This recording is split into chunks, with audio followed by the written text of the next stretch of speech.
이번에는요, 수도권 곳곳을 강타한 물폭탄 피해 소식입니다. 이번 여름 워낙 한꺼번에 많은 양이 쏟아지다 보니까 비 소식이 들려올 때면 서로의 안부를 걱정해야 할 정도죠.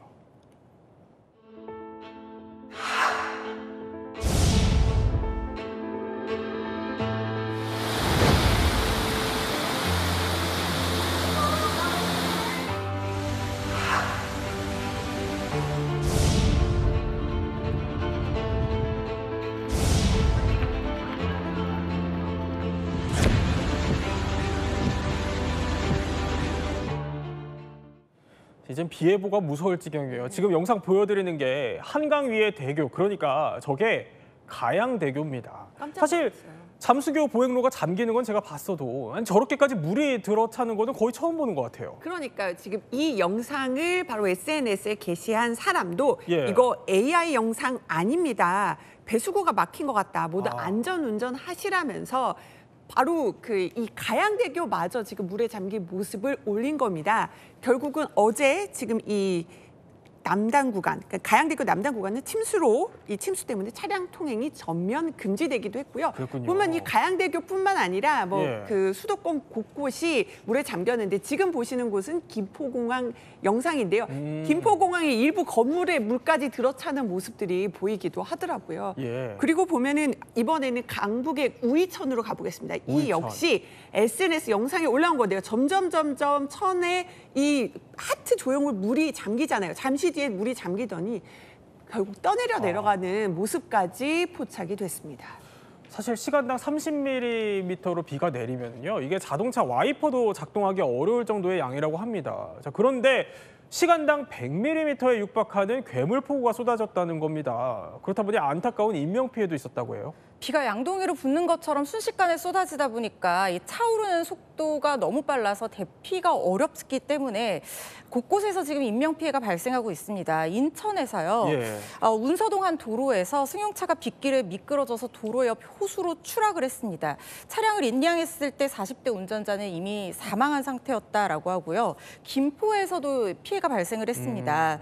차가 떠내려가는데 문이 열리지 않는데 이런 신고가 접수가 된 거예요. 수색 끝에 차량을 발견했지만 80대 운전자는 이미 숨진 뒤였다고 합니다. 피해가 컸던 포천에서도 비슷한 사고가 발생을 했는데 이번에는 차량이 신호등을 들이받아서 화재가 발생을 한 겁니다. 아마 빗길에 미끄러졌을 것 같다는 생각이 드는데 조수석에 타고 있던 70대 여성은 사망했고요. 운전자는 병원에 옮겨졌지만 의식이 없는 상태입니다. 사실 이종우 평론가. 운전대를 이렇게 잡고 있는데 굉장히 폭우가 심하게 내리면 이게 혹시 내가 차를 버려야 하는 건지 아니면 자 이런 상황이 만약에 벌어진다면은 저럴 때 차를 버려야 되는 건지 아니면 빨리 목적지로 가야 되는 건지 순간적인 판단을 하기도 쉽지 않을 것 같아요. 그렇습니다. 그런데 이제 그런 판단은 이렇게 하시면 됩니다. 지금 보시는 장면에서 타이어가 잠겨져 있잖아요. 지금 타이어가 얼만큼 잠겨져 있는가를 빨리 확인을 해야 됩니다. 그래요? 만약에 3분의 1 정도만 잠겨져 있다. 그러면 저속 상태에서 천천히 그 침수 구간을 탈출하면 됩니다. 침수 구간을 지난 다음에도 브레이크를 계속 걸어서 제동 장치를 건조시켜야 되고요. 그런데 저렇게 아까 보신 장면처럼 침수 구간에서 갑자기 차가 멈춰섰다. 그러면 절대 시동을 다시 걸면 안 됩니다. 왜냐하면 시동을 걸었을 때 바로 물이 유입이 돼서 엔진에 물이 차서 완전히 손상이 되기 때문입니다. 그 다음 3분의 2 정도 이상 찼다. 그러면 그 다음부터는 탈출을 생각하셔야 됩니다. 탈출하실 때 문이 열리지 않는다라고 생각하시면 차 안에 비치되어 있는 비상용 망치를 이용해서 차창 모서리를 깨서 탈출하시면 됩니다. 특히 폭우 피해가 심했던 곳 중에 한 곳이 바로 인천이었어요. 자, 이렇게 어떻게 보면 집 앞이 강이 된 거 아니냐 이런 말이 나올 정도로 피해가 심했는데요.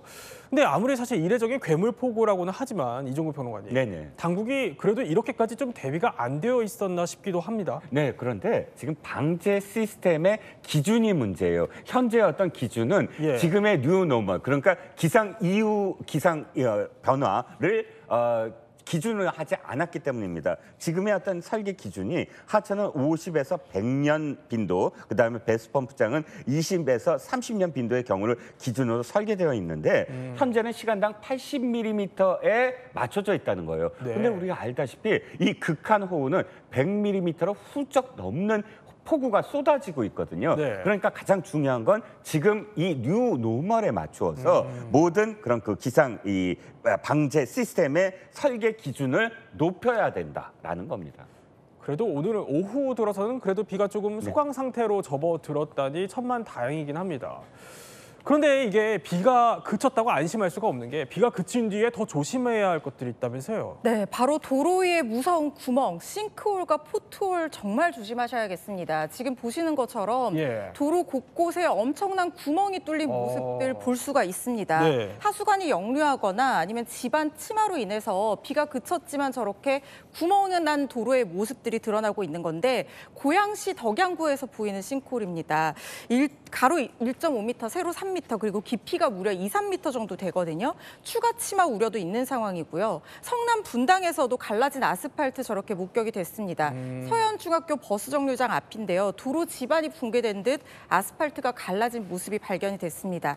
종로구는 어제부터 이런 포트홀 발생했다는 얘기들이 들어오고 있었는데 신영동 삼거리 인근 도로에서 포트홀 5개가 발생했다고 합니다. 네. 깊이와 지름이 30cm에서 무려 1.5cm까지 제각각 다르기 때문에 더 조심하셔야 될 것 같고요.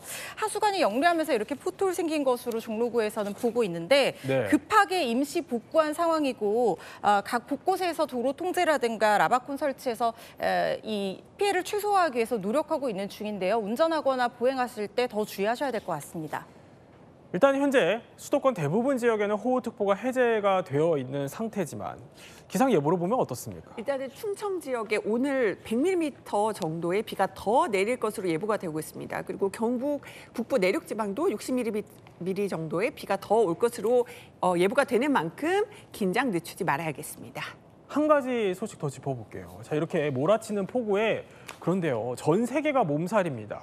미국에서는 심지어 폭우와 함께 아찔한 화재가 발생을 했어요. 네, 지금 보시는 것처럼 불기둥이 번쩍하잖아요. 예. 그리고 번쩍한 게 뭐냐면은 낙뢰였습니다. 그러니까 낙뢰와 번개를 동반한 폭우가 쏟아지다가 전신주가 낙뢰를 맞았는데 반대편 변압기까지 영향을 미쳐서 연쇄적으로 폭발을 한 상황인 겁니다. 네. 번개가 도로 왼쪽에 전신주와 나무를 강타했고요. 거대한 저렇게 주황색의 불기둥이 하늘로 치솟고 있는 모습인데 예. 영화의 한 장면이라고 봐도 될 것 같은데 정말 실제로 벌어진 일입니다. 그리고 반대쪽 이 전신주에서 불꽃이 튀는 이런 모습들까지 관측이 되는데요. 네. 정말 다행인 것은 이번 사고로 인해서 다친 사람이 아무도 없고 그래요? 현지 전력회사에서 굉장히 신속하게 대응을 잘해서 전력 공급 그리고 교통이 빠르게 재개됐다고 하는데요. 교통체증 발생은 어쩔 수 없었고 또 송전선 끊어진 거 복구하는 동안 주민들과 사업장이 정전 피해를 보긴 했다고 하지만 다행히 진짜 인명피해가 없었다는 생각이 들지만 정말 천운이었다는 생각이 들고 이제는 아까 이종근 평론가께서 말씀하셨던 것처럼 새로운 어떤 기준, 안전 기준을 정립해야 되는 때가 아닌가 싶습니다. 내렸다면 물폭탄처럼 쏟아지는 폭우, 피해가 없도록 각별히 주의해야 할 것 같습니다.